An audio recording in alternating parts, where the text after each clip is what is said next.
ಕೃಷ್ಣಾ ನದಿ ನೀರು ಪುಕ್ಕಟ್ಟದ, ಕರೆಂಟು ಪುಕ್ಕಟ್ಟದ, ಮತ್ತು ಬಹಳಷ್ಟು ಮುಖ್ಯಮಂತ್ರಿಗಳು ಬೀಜಾನು ಕೊಟ್ಟರು, ಗೊಬ್ಬರನೂ ಕೊಟ್ಟರು. ಇನ್ನು ರೈತರಿಗೆ ಏನಪ್ಪ ಅಂತಂದ್ರೆ ಒಂದೇ ಆಸೆ ಇರ್ತದೆ, ಮಗನ ಮ್ಯಾಗ ಬರಗಾಲ ಬೀಳಲಿ ಅಂತೇಳಿ. ಯಾಕಂದ್ರೆ ಅದು ಸಾಲ ಮನ್ನಾ ಆಗ್ತದೆ. ಹಂಗೆ ಬಯಸ್ಬಾರ್ದು. ಅದ್ರಾಗೇನು ನೀವು ಬ್ಯಾಡ ಅಂದ್ರೆ 3-4 ವರ್ಷಕ್ಕೆ ಒಂದು ಸರ್ತಿ ಬಂದೇ ಬರ್ತದೆ. ಆದರೂ ಈ ಸರ್ತಿ ಬಂದದ್ದು ನೋಡಿದ್ರೆ ಇಲ್ಲಿ ಮೊನ್ನೆ ಸಿದ್ದರಾಮಯ್ಯನೂ ಹೇಳಿಬಿಟ್ಟ, ಮೀಡಿಯಂ ಟರ್ಮ್ ಲೋನಿಗೆ, ಮಧ್ಯಮ ಅವಧಿ ಲೋನಿಗೆ ನಾನು ಬಡ್ಡಿ ಬಿಡ್ತೀನಿ ಅಂತ ಹೇಳ್ಬಿಟ್ಟ.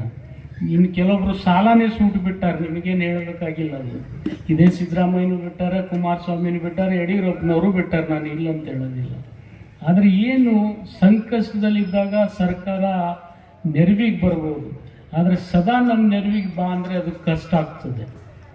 ಯಾವುದೇ ಸರ್ಕಾರಕ್ಕೂ ಕಷ್ಟ.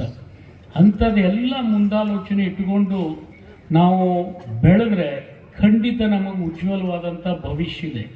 ಯಾಕೆ ಈ ಮಾತು ನಾನು ಹೇಳ್ತೀನಿ ಅಂದರೆ, ಕಬ್ಬಿನಿಂದ ಯಾವತ್ತೂ ಇಥಿನಾಲ್ ಆಗ್ತದೆ ಅಂತೇಳಿ ನಾವು ಕನಸು ಮನಸ್ಸಿನಲ್ಲಿ ನೆನೆಸಿರಲಿಲ್ಲ.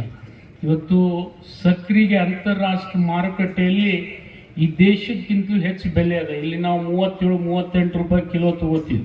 ಆದರೆ ಇಲ್ಲೇ ಪಕ್ಕದ ಪಾಕಿಸ್ತಾನ, ಅಫ್ಘಾನಿಸ್ತಾನಕ್ಕೆ ಹೋಗಿರಿ 60 ರೂಪಾಯಿ ಅದ. ಆದರೆ ಅದು ರೇಟ್ ಇಲ್ಲ ಹಾಕಿಲ್ಲ ಅಂತ ಕೇಳಬೇಕಾದ್ರೆ ಪಾರ್ಲಿಮೆಂಟ್ ಮುಗಿಲಿ ಮೋದಿ ಬಿಟ್ಬಿಡ್ತಾನೆ ಹಗ್ಗ. ನೀವು ಗ್ಯಾರಂಟಿ ಇದು 60 ರೂಪಾಯಿ ಕಿಲೋ ಆಗ್ತದೆ. ಇದ್ರಾಗ ಎರಡು ಮಾತಿಲ್ಲ. ಇವತ್ತೇನೇ ಉಳ್ಳಾಗಡ್ಡಿ ಧಾರಣಿ ನಿಯಂತ್ರಣ ಇದ್ದಿದ್ದು, ಸಕ್ರೆ ಧಾರಣಿ ನಿಯಂತ್ರಣ ಆಗಿದ್ದು, ಕೊಬ್ಬರಿ ಧಾರಣಿ ನಿಯಂತ್ರಣ ಆಗಿದ್ದು ಎಲ್ಲ ಪಾರ್ಲಿಮೆಂಟ್ ಇಲೆಕ್ಷನ್ ಸಲುವಾಗಿ. ಹೊತ್ತೊಂಡ್ರೆ ಪಾರ್ಲಿಮೆಂಟ್ ಇರೋದ್ರಿಂದ ರೈತರಿಗೆ ಶೋಷಣೆ ಆಗ್ತಾ ಇದೆ, ಇಲ್ಲ ಅಂತ ನಾನು ಹೇಳೋದಿಲ್ಲ. ಈ ಎಲ್ಲ ವಿಚಾರಗಳನ್ನು ಮನದಟ್ಟಣೆ ಮಾಡಿಕೊಂಡು ನಾವು ವ್ಯವಸಾಯ ಮಾಡಿ ಸಹಾಯ ಮಾಡಿಕೊಂಡ್ರೆ ಇಂಥ ಪ್ರಾಥಮಿಕ ಕೃಷಿ ಪತ್ತಿನ ಸಹಕಾರಿ ಸಂಘಗಳು ನಿಮ್ಗೆ ಸಹಾಯಕ್ಕೆ ಬರ್ತವೆ. ಯಾಕೆ ಈ ಮಾತು ನಾನು ಹೇಳ್ತೀನಿ ಅಂದರೆ, ನಮ್ಮಲ್ಲಿ ಕೂಡ ಇಂಥ ಸೊಸೈಟಿ ಇದ್ದಾವೆ.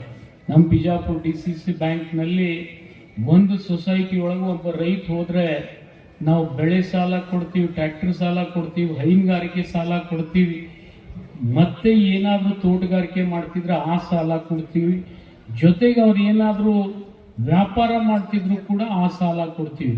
ನನಗನ್ನಿಸ್ತದೆ ನಿಮ್ಮ ಸುಟ್ಟಟ್ಟಿ ಸೊಸೈಟಿಯಲ್ಲಿ ಕೂಡ ಅಂಥ ಶಕ್ತಿ ಬರಲಿ ಅಂತೇಳಿ ಆ ಭಗವಂತನಲ್ಲಿ ನಾನು ಪ್ರಾರ್ಥನೆ ಮಾಡ್ತೀನಿ. ಈ ಸಂದರ್ಭದಲ್ಲಿ ಆ ಶಕ್ತಿ ಬಂದರೆ ನಾವು ಯಾವುದೇ ರಾಷ್ಟ್ರೀಕೃತ ಬ್ಯಾಂಕ್ಗಳ ಮುಂದೆ ಕೈ ಒಡ್ಡುವಂಥ ಸ್ಥಿತಿ ಬರಬಾರ್ದು. ನಮ್ಮ ರೈತರಿಗೆ ನಮ್ಮ ಗ್ರಾಮೀಣ ಭಾಗದಲ್ಲಿನೇ ಎಲ್ಲ ಸಹಾಯ ಸಹಕಾರ ಸಿಗ್ತವೆ.